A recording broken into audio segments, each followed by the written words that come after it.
Assalamualaikum warahmatullahi wabarakatuh. Perkenalkan saya Ahmad Khalid Iqbal dari kelas 10 TAB. Kamu tahu nggak apa itu kunci shock? Kunci shock adalah alat untuk membuka dan mengencangkan baut dengan lebih kuat. Jadi kali ini aku bakalan jelasin 9 tools dan equipment beserta dengan fungsi dan cara penggunaannya. Pertama ada kunci kombinasi atau combination wedge. Fungsinya untuk mengencangkan dan menundukkan baut atau mur dengan ukuran tertentu. Terdiri dari dua sisi. Satu sisi kunci pas atau yang terbuka, satu sisi kunci ring yang tertutup. Cara menggunakannya, pilih ukuran kunci sesuai ukuran baut atau mur.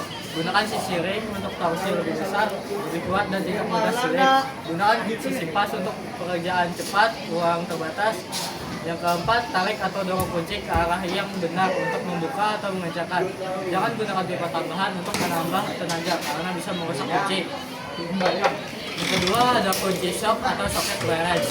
Fungsinya untuk membuka atau mengencangkan baut dan mur dengan bantuan gagang, latchet, handle atau breaker bar. Memberikan torsi besar untuk lebih aman untuk baut. Cara menggunakannya, pilih mata soket sesuai ukuran baut atau mur. Pasangkan mata soket ke gagang, latchet atau handle. Tempelkan mata shock ke baut. Putar gagang ke arah kanan untuk mengencangkan, ke kiri untuk menundukkan.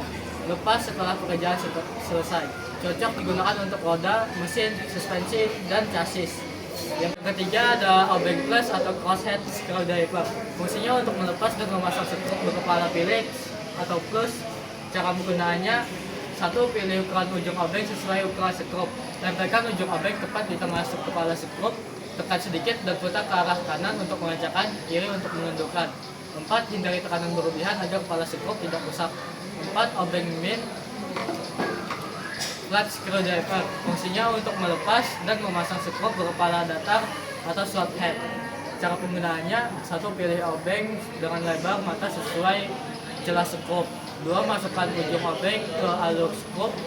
Yang ketiga, putar perlahan ke arah kanan untuk mengencangkan dan ke kiri untuk melanggarkan.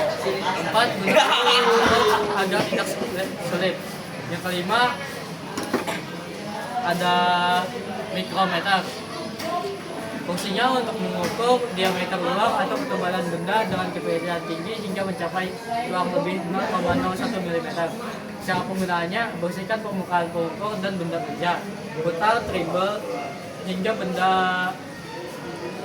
benda terjepit di antara spindle dan anvil. 3. Gunakan latchet untuk memberikan tekanan ukur yang pas. 4. Baca hasil pada skala utama dan skala putar tribal. 5. Lepas benda kerja setelah pengukuran selesai. Umumnya digunakan untuk mengukur batak lap, jurnas, kamsap, pin piston, dan lain-lain. Yang keenam ada kunci T atau T-wedge. Fungsinya untuk membuka dan mengencangkan baut atau mur dengan cepat, terutama pada posisi yang agak dalam. Cara penggunaannya, 1. Pilih ukuran kunci T sesuai ukuran baut atau mur. 2. Masukkan ujung kunci ke kepala baut. 3. Putar gagang T searah jarum jam untuk mengencangkan dan berlawanan untuk membuka. 4. Pegang di tengah gagang untuk putaran cepat atau di salah satu sisi untuk torsi lebih kuat. Cocok untuk bagian karburator, kepala silinder, dan blok mesin. Yang ketujuh ada pop spring compressor atau penekan gas katup. Fungsinya untuk menekan pegas katup agar dapat melepas atau memasang katup pop, pengunci katup, cutter atau keeper, dan seal katup pada kepala silinder mesin. Cara penggunaannya, letakkan kepala silinder pada meja kerja yang rata. Pasang ujung bawah alat pada permukaan kepala katup dan ujung atas pada pegas katup. 3. Putar keluar satu skrup, penekan hingga pegas katup tertekan. 4. Lepas pengunci cutter dengan pinset atau magnet. Tundukkan alat perlahan untuk melepas pegas. Lakukan langkah sebaliknya untuk pemasangan. Hati-hati, jangan tekan terlalu cepat agar tidak merusak pegas atau pengunci katup. Yang ke-8 ada piston ring compressor atau penekan ring piston. Fungsinya untuk menekan dan menahan ring piston agar piston mudah dimasukkan ke dalam silinder tanpa ring patah atau terjepit. Cara penggunaannya, pasang ring piston ke alur piston dengan benar. Letakkan piston ke dalam alat ring kompresor. Kencangkan sabuk alat dengan kunci L kecil hingga ring piston ketahan rapat. 4. Tempatkan piston di atas lubang silinder. Tutup perlahan kepala piston dengan gagang palu kayu. hingga pasang sepenuhnya. 6. Lepas alat setelah piston masuk ke dalam silinder. Pastikan alat pemasangan piston tidak terbalik in atau X. Yang ke-9 ada kunci roda atau cross clearance. Fungsinya untuk melepas dan memasang roda kendaraan secara manual. Cara penggunaannya, tempatkan kendaraan pada pembukaan datang, pasang rem tangan. 2. Pilih ujung palang sesuai ukuran mur atau roda. 3. Pasang ujung palang pada mur. Putar kiri untuk membuka dan ke kanan untuk mengencangkan.